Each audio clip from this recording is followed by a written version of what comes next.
Selamat pagi, selamat berhari Minggu. Berkat Tuhan senantiasa menyertai kita sekalian. Motivasi orang-orang yang datang mencari Yesus dan murid-muridnya adalah karena mereka sudah dikenyangkan. Mereka sudah diberi makan di seberang danau Genesaret. Dan Yesus tahu akan situasi mereka ini.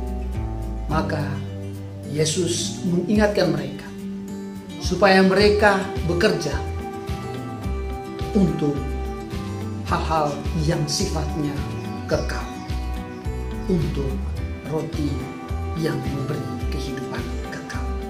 Bekerjalah untuk makanan yang bertahan sampai pada kehidupan kekal. Yesus menegur orang-orang yang datang mencarinya dengan alasan sudah dikenyangkan, sudah diberi makan. Yesus tidak pernah menolak siapa saja yang datang kepadanya. Dan Yesus tidak pun menolak orang-orang itu. Tetapi yang harus tetap diingat, ketika orang-orang itu atau ketika kita datang kepada Yesus dengan motivasi yang tidak benar, maka sesungguhnya kita sedang berada pada atau sedang menuju ke alamat pencaharian yang salah. Hati orang-orang itu terpusat kepada hal-hal yang jasmania semata. Yesus Kristus menanggapi situasi mereka ini dengan menawarkan suatu kehidupan yang kekal.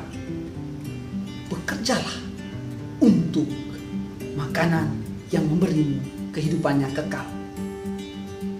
Untuk itu, Yesus dengan teguran ini, dengan ajakan ini, menghimbau agar orang-orang yang datang kepadanya memusatkan hatinya, memusatkan pikirannya, bukan pada hal-hal yang jasmania, tetapi mengarahkan seluruh pekerjaannya untuk hal-hal yang kekal abadi sifatnya.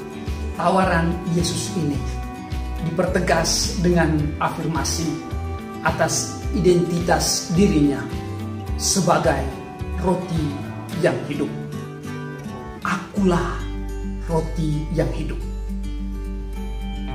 Afirmasi atas identitas dirinya ini dilanjutkan dengan sebuah jaminan hidup yang kekal bagi siapa saja yang berkehendak datang kepadanya karena percaya dan melihat tanda-tanda yang luarnya. Barang siapa datang kepadaku, dia tidak akan lapar lagi.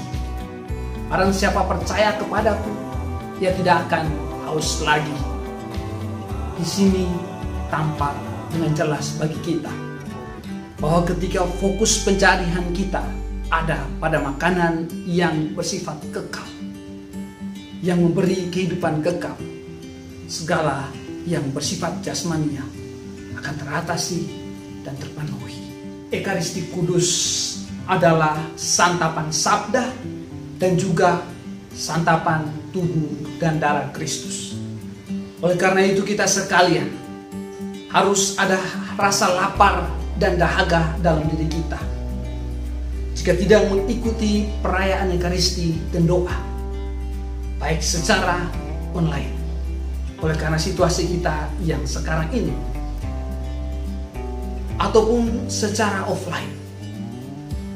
Dengan demikian, kita orang-orang yang datang kepada Tuhan, yang percaya kepadanya, akan dikenyangkan dengan kekuatan kekal dan dipuaskan dengan minuman abadi. Teguran Yesus juga diarahkan untuk kita sekalian yang mungkin melihat atau memandang Ekaristi hanya sebagai sebuah formalitas belaka dan tidak melihat Ekaristi sebagai suatu kekuatan, sebagai suatu cara, sebagai suatu yang membuat kita memperoleh kekuatan dan kebahagiaan secara iman yang menghantar kita kepada kepuasan secara spiritual. Doa dan ekaristi sejatinya bagi kita sekalian adalah santapan, adalah kekuatan kehidupan kita setiap hari sebagai orang beriman. Doa dan ekaristi adalah santapan rohani kita yang memberi kita kekuatan, yang menghantar kita kepada kehidupan yang kekal. Tuhan memberkati. Semoga hari Minggu ini memberimu kebahagiaan yang berlimpah.